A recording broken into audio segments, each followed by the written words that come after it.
Hello everyone, welcome to ZR classes 4.0। बच्चों आज हम सॉल्व करेंगे क्लास 10th यूपी बोर्ड का होम साइंस यानी कि गृह विज्ञान का मॉडल प्रश्न पत्र। ये प्रश्न पत्र आप सभी के लिए बहुत ही महत्वपूर्ण भूमिका निभाएगा क्योंकि इस पैटर्न पर हमारे 2024 एग्जाम का हमारा पेपर देखने को मिलेगा। ठीक है, तो इसलिए इसको पेपर को पूरा ध्यान पूर्वक आपको समझना है और इसी के हिसाब से हमें क्वेश्चन के आंसर देने होंगे। ठीक है, बस बोर्ड में क्या होगा बच्चों, क्वेश्चन इसके चेंज हो जाएंगे, पैटर्न हमारा यही रहेगा। तो इसलिए जितने भी हमारे क्लास 10th की गर्ल्स हैं वो इस वीडियो को लास्ट तक जरूर देखें। बच्चों आपको पता होगा हमारा पेपर जो होगा बच्चों 3 घंटे 15 मिनट हमें टाइम उसके लिए मिलेगा, जिसमें से बच्चों 15 मिनट जो होंगे वो हमें पेपर पढ़ने के लिए दिए जाएंगे। पेपर जो होगा बच्चों हमारा 70 मार्क्स का होगा और जो 30 मार्क्स हैं बच्चों वो प्रैक्टिकल के रूप में यानी कि स्कूल से हमें दिए जाएंगे। टोटल जो होंगे वो 100 मार्क्स होगा। ठीक है, मगर पेपर जो होगा बच्चों वो 70 मार्क्स का होगा।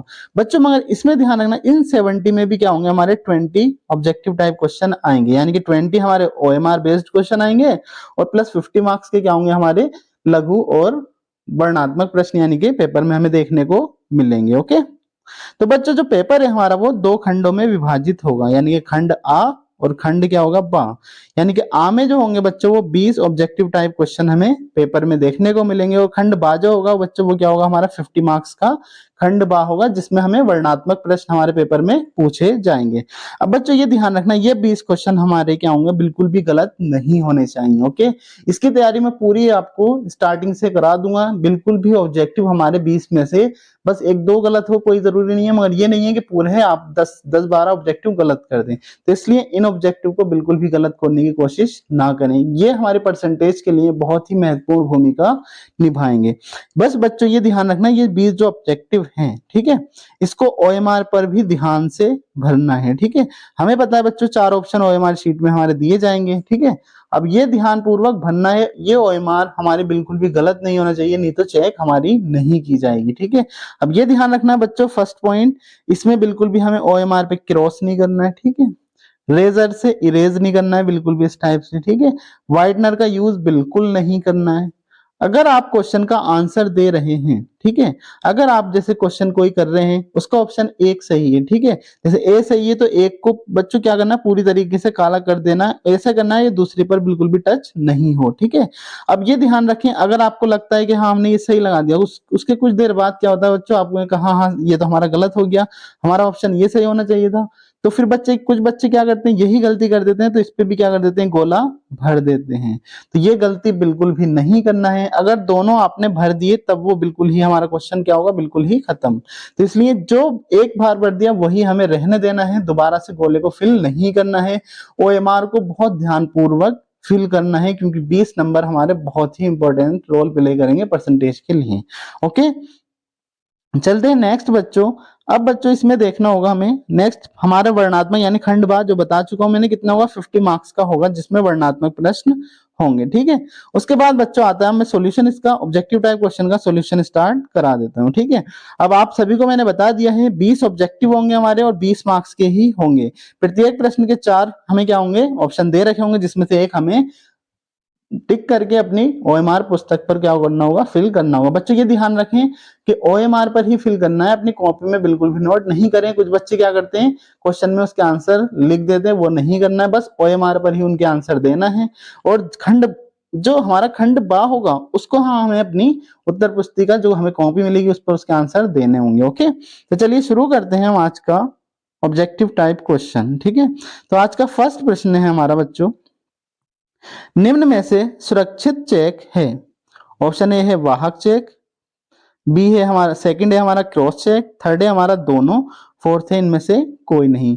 अब सुरक्षित चेक बताना है बच्चों आप में को इनमें से कौन सा है। तो सुरक्षित चेक जो होता है बच्चों, उसका जो इस क्वेश्चन का राइट आंसर हो जाएगा वो हमारा क्या हो जाएगा, ऑप्शन नंबर बी, यानी क्रॉस चेक जो होता है वो हमारा सुरक्षित चेक होता है।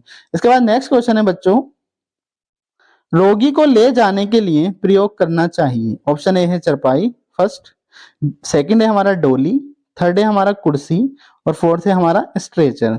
अब बच्चों ये बताना अगर रोगी जैसे बीमार है उसको ले जाने के लिए हम क्या करते हैं, ठीक है, चरपाई से तो लेके नहीं जाते हैं ना, डोली, डोली से क्या जाती है, दुल्हन। ठीक है, तो हमें जो इसका यूज करा जाता है बच्चों, किसका यूज किया जाता है, यानी कि जब रोगी बीमार होता है तो क्या करते हैं बच्चों, स्ट्रेचर का उपयोग करते हैं। ठीक है, नेक्स्ट क्वेश्चन है हमारा question number third, question number third है अशुद्ध जल से होने वाला रोग है। अशुद्ध जल क्या होता है बच्चों, जो हमारा यानी कि शुद्ध नहीं होता है उसको हम पी लेते हैं, उससे जो हमारी बीमारियां हो जाती हैं। ठीक है, फर्स्ट है इसमें पोलियो, सेकंड है हमारा पैचिस, थर्ड है हमारा हैजा और फोर्थ है बच्चों सभी। आपको इसमें से बताना है बच्चों अशुद्ध जल से कौन सा रोग होता है। तो इस क्वेश्चन का राइट आंसर जो हो जाएगा बच्चों वो क्या हो जाएगा, हमारा हैजा हो जाएगा। ठीक है, हैजा जो होता है बच्चों वो अशुद्ध जल से होता है। अब इसके और भी ध्यान रखना है बच्चों, पोलियो जो होता है बहुत पूछा जाता है पोलियो किससे होता है। ठीक है, पोलियो जो होगा हमारा वो वायरस यानी कि वायरस जनित रोग है। ठीक है, ये ध्यान रखना है, पोलियो जो होता है यानी कि विषाणु के द्वारा होता है। ठीक है, ये हमारे आनुवांशिकता से नहीं होता है, ये बस वायरस से ही क्या होता है, रोग होता है। ठीक है, उसके बाद पैंचिस जो होता है बच्चों ये भी ध्यान रखना है, पैंचिस किससे होता है, ये हमारा जो है प्रोटोजोआ जनित रोग है। ठीक है, तो अशुद्ध जल से जो था बच्चों वो क्या हो जाएगा, ऑप्शन नंबर थर्ड क्या हो जाएगा इसका राइट आंसर।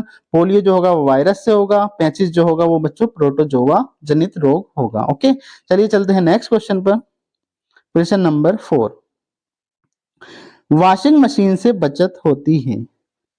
फर्स्ट है हमारा समय की, सेकंड है हमारा श्रम की, थर्ड है हमारा सरफ की और फोर्थ है हमारा सभी की। अब वॉशिंग मशीन से बच्चों किस किस की बचत होती है ये बताना है। समय की भी बचत होती है बच्चों, श्रम की भी बचत होती है और सरफ की भी क्या होती है, बचत होती है। तो इस क्वेश्चन का जो राइट आंसर हो जाएगा बच्चों क्या हो जाएगा, ऑप्शन नंबर 4 यानी कि इनमें से सभी। तो इसका वॉशिंग मशीन से जो बचत होगी बच्चों वो सारे ही ऑप्शन इसके क्या हो जाएंगे, राइट हो जाएंगे। तो इसका ऑप्शन नंबर 4 क्या हो जाएगा बच्चों, राइट आंसर हो जाएगा। नेक्स्ट क्वेश्चन है हमारा क्वेश्चन नंबर 5, ठंडे स्पंज में क्या प्रयोग करना चाहिए।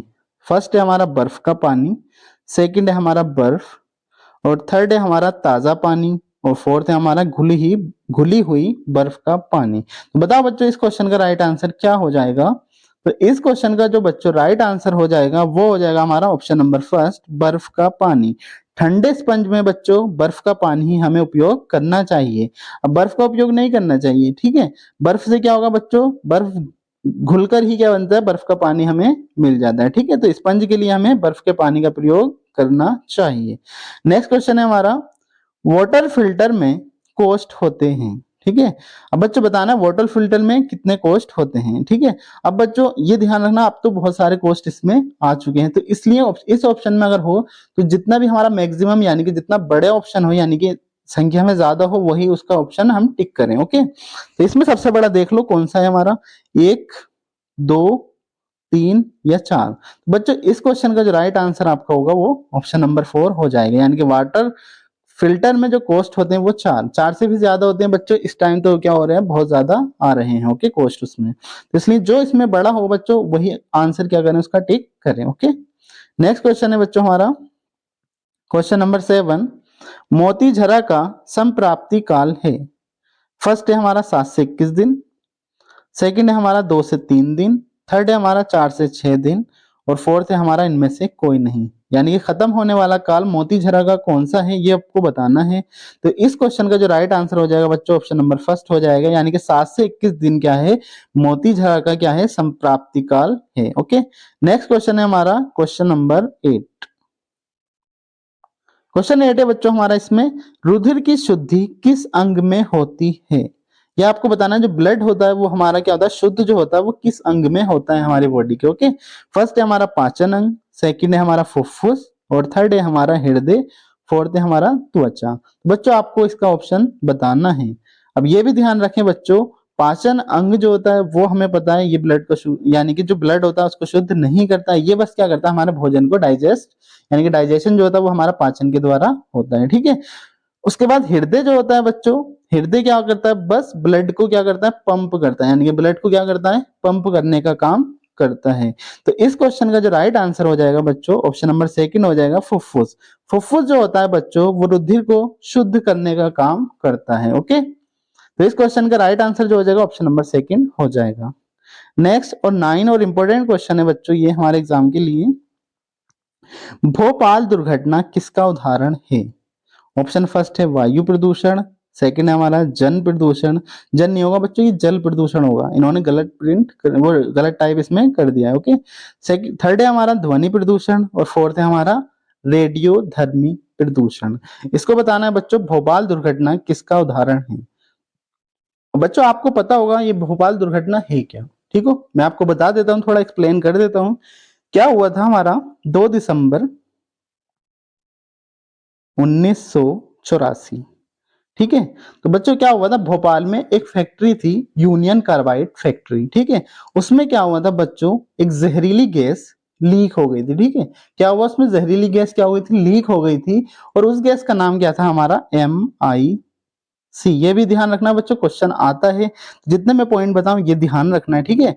यानी क्या हुआ था, MIC इसकी फुल फॉर्म होती है मिथाइल आइसोसाइनाइड, ठीक है। तो बच्चों क्या हुआ था, ये जहरीली गैस क्या हुई थी, इस कार्बाइड फैक्ट्री से क्या हो गई थी, लीक हो गई थी। जिसके कारण क्या हो गया था बच्चों, उस फैक्ट्री में क्या लग गई थी, आग लग गई थी। जिससे क्या हो गया था, बहुत लोगों की जान चली गई थी। और इसी से क्या हुआ था बच्चों, हमारा उसमें क्या हुआ था, प्रदूषण वहां पर फैल गया था। यानी जहां पर फैक्ट्री थी वहां पर क्या हो गया था, बहुत ज्यादा प्रदूषण फैल गया था, ठीक है। क्वेश्चन इससे बहुत आते हैं, ये पूछता है भोपाल दुर्घटना कब हुई थी, तो ये भी ध्यान रखना है 2 दिसंबर 1984 को हुई थी। और ये भी पूछता है कौन सी गैस लीक हुई थी, तो इसका जो होगा बच्चों, लीक जो हुई थी MIC, अगर MIC नहीं दे रखा होगा तो उसमें दे रखा होगा मिथाइल आइसोसाइनाइड, ठीक है। थर्ड क्वेश्चन इसमें पूछा जाता है, यानी कि जिस फैक्ट्री से ये गैस लीक हुई थी उस फैक्ट्री का क्या नाम था, तो उस फैक्ट्री का नाम जो था यूनियन कार्बाइड फैक्ट्री था, ओके। तो इसलिए इसे ध्यान रखना। और एक क्वेश्चन और पूछा जाता है, भोपाल गैस त्रासदी का दूसरा नाम क्या है, तो इसका दूसरा नाम जो है बच्चों वो क्या है, गैस कांड, ठीक है। गैस कांड के नाम से भी इसको क्या करता है, जाना जाता है, ठीक है। आई होप क्लियर हो गया होगा। तो बच्चों इस क्वेश्चन का राइट जो आंसर हो जाएगा कौन सा हो जाएगा, ऑप्शन नंबर फर्स्ट, वायु प्रदूषण। यानी कि जो गैस रिलीज हुई थी उससे क्या हो गया था, वायु प्रदूषण फैल गया था, ओके। नेक्स्ट क्वेश्चन है हमारा क्वेश्चन नंबर 10। 8 से 14 वर्ष की आयु में नाड़ी की गति होती है। ऑप्शन फर्स्ट है हमारा 60 से 70, सेकंड है हमारा 80 से 90, थर्ड है हमारा 62 से 80 और फोर्थ है हमारा 70 से 80। तो बच्चों आपको बताना है कि इसमें 8 से 14 साल के बच्चों की उम्र में नाड़ी की गति कितनी होती है। तो बच्चों इस क्वेश्चन का जो राइट आंसर हो जाएगा आपका वो ऑप्शन नंबर बी हो जाएगा, यानी कि 80 से 90 क्या होती है, नाड़ी की गति होती है। और कभी कभी बच्चों ये 100 भी पहुंच जाती है। तो इसका ऑप्शन नंबर सेकंड क्या हो जाएगा, राइट आंसर हो जाएगा। नेक्स्ट क्वेश्चन है हमारा क्वेश्चन नंबर 11। तलने की विधि है, फर्स्ट है हमारा गहरी, सेकंड है हमारा उथली, थर्ड है हमारा शुष्क और फोर्थ है हमारा तीनों। बच्चों इस क्वेश्चन में मुझे डाउट है, मेरे हिसाब से तीनों ही होने चाहिए, ओके। और आप देख लेना, आप जो अपनी मर्जी से लगाना चाहें, फिलहाल मेरे हिसाब से इनमें से तीनों ही होना चाहिए। कभी कभी फर्स्ट भी हो सकता है बच्चों, यानी गहरी भी क्या है, तलने की विधि है, उथली भी क्या है, तलने की विधि है, ठीक है। तो इसलिए इस क्वेश्चन का जो राइट आंसर हो जाएगा ऑप्शन नंबर 4 मेरे अकॉर्डिंग हो जाएगा। और आप देख लेना क्योंकि मुझे इस क्वेश्चन में डाउट है, ओके। नेक्स्ट है क्वेश्चन नंबर 12। प्याज की पुलटिस किस पर बांधनी चाहिए। ये बच्चों 2023 में भी क्वेश्चन पूछा जा चुका है, इस टाइप के क्वेश्चन जरूर प्रैक्टिस करें, ओके। फर्स्ट है हमारा मोच पर, सेकंड है हमारा चोट पर, थर्ड है हमारा फोड़े पर और फोर्थ है हमारा सभी पर। तो बच्चों प्याज की पुलटिस जो है वो हमें हमेशा क्या करना चाहिए, फोड़े पर बांधनी चाहिए। यानी कि प्याज की पुलटिस जो बांधनी चाहिए बच्चों, फोड़े पर बांधनी चाहिए। तो इसका ऑप्शन नंबर थर्ड क्या हो जाएगा, राइट आंसर हो जाएगा।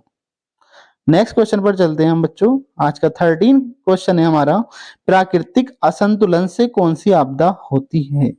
अब ये बताना बच्चों, प्राकृतिक असंतुलन से कौन सी आपदा होती है। फर्स्ट है हमारा सूखा पड़ना, सेकंड है हमारा बाढ़ आना और थर्ड है हमारा भूमि बंजर होना और फोर्थ है हमारा सभी।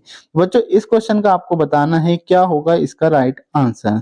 बच्चों इस क्वेश्चन का राइट आंसर जो हो जाएगा हमारा ऑप्शन नंबर फोर्थ हो जाएगा, यानी कि प्राकृतिक असंतुलन से ये सारी क्या होती हैं, आपदाएं आती हैं। यानी कि सूखा भी पड़ता है हमारा, बाढ़ भी आती है और भूमि बंजर भी होती है, ओके। नेक्स्ट क्वेश्चन है हमारा क्वेश्चन नंबर 14।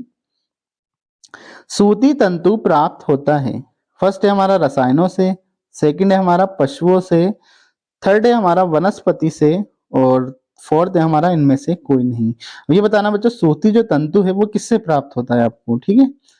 तो बताओ बच्चों इस क्वेश्चन का राइट आंसर क्या हो जाएगा। तो इस क्वेश्चन का जो राइट आंसर हो जाएगा ऑप्शन नंबर थर्ड हो जाएगा, यानी कि वनस्पति से क्या होते हैं, सूती तंतु प्राप्त किए जाते हैं, ओके।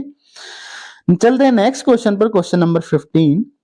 15 है बच्चों आज का हमारा क्वेश्चन, 6 रोग के रोगी के भोजन में किसकी मात्रा अधिक होनी चाहिए। फर्स्ट है हमारा प्रोटीन, सेकंड है हमारा वसा, थर्ड है हमारा कार्बोज और फोर्थ है हमारा विटामिन, नंबर फर्स्ट हो जाएगा। अब बच्चों थोड़ा और समझ लीजिए होता क्या है। प्रोटीन से एक क्वेश्चन और आता है, प्रोटीन हमारी बॉडी में क्या काम करता है, ठीक है। प्रोटीन जो करता है बच्चों वो ग्रोथ यानी कि हमारी बॉडी को वृद्धि करता है, ठीक है। कार्बोहाइड्रेट का काम क्या होता है, हमें ऊर्जा देना। वसा का काम भी क्या होता है, ऊर्जा देना, ठीक है। और विटामिन का क्या होता है बच्चों, क्या काम होता है, ये रोगों से लड़ने में क्या करते हैं, मदद, यानी कि रोगों से लड़ने में क्या करते हैं, सहायता प्रदान, ठीक है। जैसे कोई बीमारी आती है तो क्या करते हैं, हमें विटामिन की कमी होने के कारण ही आ जाती है। अगर ये विटामिन हमारे बॉडी में नहीं होंगे तो हमारी डिजीज कारण होती है, काउज होने लगती है। अब ये भी ध्यान रखना बच्चों, विटामिन कितने प्रकार के होते हैं, हमारे 6 होते हैं, A B C D E के। अब ये बच्चों क्वेश्चन पूछा था विटामिन की खोज किसने की थी, तो विटामिन की खोज जो की थी फंक ने की थी। कितने होते हैं, हमारे 6 होते हैं। और बी जो होता है बच्चों कॉम्प्लेक्स होता है, इसमें बहुत सारे विटामिन क्या बच्चे पाए जाते हैं, ठीक है। अब विटामिन ए की कमी से पूछा जाता है कौन सा रोग होता है, ये भी ध्यान रखना, बी सी, ये आपको एक सेपरेट वीडियो में मैं करा दूंगा, ठीक है। अभी ये ध्यान रखना है विटामिन क्या करते हैं, हमारे 6 होते हैं, A B C D E के। और बच्चों ये भी ध्यान रखना इसमें कुछ एक क्वेश्चन आ जाता है कि जल में घुलनशील इनमें से कौन सा विटामिन है। तो बच्चों जो विटामिन बी और सी होता है वो जल में घुलनशील होता है। और जो बचे ए डी ई और के, ये जो होते हैं बच्चों हमारे फैट सोल्यूबल होते हैं, यानी कि वसा में घुलनशील होते हैं, ठीक है। चलिए चलते हैं नेक्स्ट क्वेश्चन पे, क्वेश्चन नंबर 16 है बच्चों आज का हमारा क्वेश्चन। आदर्श बजट माना जाता है, फर्स्ट है संतुलित, सेकंड है हमारा घाटे का, थर्ड है हमारा बचत का, और फोर्थ है हमारा इनमें से कोई नहीं। तो बच्चों 16 का आपको बताना है आदर्श बजट माना जाता है। तो आदर्श बजट जो माना जाता है बच्चों वो बचत का बजट माना जाता है। तो इस क्वेश्चन का राइट आंसर जो हो जाएगा ऑप्शन नंबर थर्ड हो जाएगा। चलिए चलते हैं नेक्स्ट क्वेश्चन पर। नेक्स्ट क्वेश्चन है 17, चेचक रोग फैलता है, बताना है आपको। फर्स्ट जल द्वारा, सेकंड है रक्त द्वारा, थर्ड है हमारा वायु द्वारा, और फोर्थ है हमारा भोजन द्वारा। ये बताना है आपको चेचक किससे फैलता है, जल द्वारा फैलता है या वायु द्वारा फैलता है या रक्त द्वारा फैलता है। तो इसका जो बच्चों राइट आंसर हो जाएगा वो ऑप्शन नंबर थर्ड हो जाएगा, यानी कि वायु द्वारा क्या होता है, चेचक रोग फैलता है, ठीक है। चलते हैं नेक्स्ट क्वेश्चन पर। नेक्स्ट है हमारा क्वेश्चन नंबर 18, भोजन कक्ष की देशी शैली में खाते समय खाना रखने के लिए कक्ष में क्या होना चाहिए, यानी किचन में हमें क्या क्या होना चाहिए, ठीक है। फर्स्ट है हमारा कुर्सी, सेकंड है हमारा मेज, ठीक है, थर्ड है हमारा छोटी चौकी, फोर्थ है हमारा पाटा। पूछा क्या है, भोजन कक्ष की देशी शैली में खाते समय खाना रखने के लिए कक्ष में क्या होना चाहिए, किचन में क्या होना चाहिए बच्चों। तो इसका जो राइट आंसर हो जाएगा हमारा ऑप्शन नंबर 4 हो जाएगा, यानी कि पाटा क्या होना चाहिए खाने रखने के लिए, ठीक है, कक्ष में। इसका जो राइट आंसर हो जाएगा ऑप्शन नंबर 4 हो जाएगा, ठीक है। नेक्स्ट क्वेश्चन चलते हैं हम 19 पर।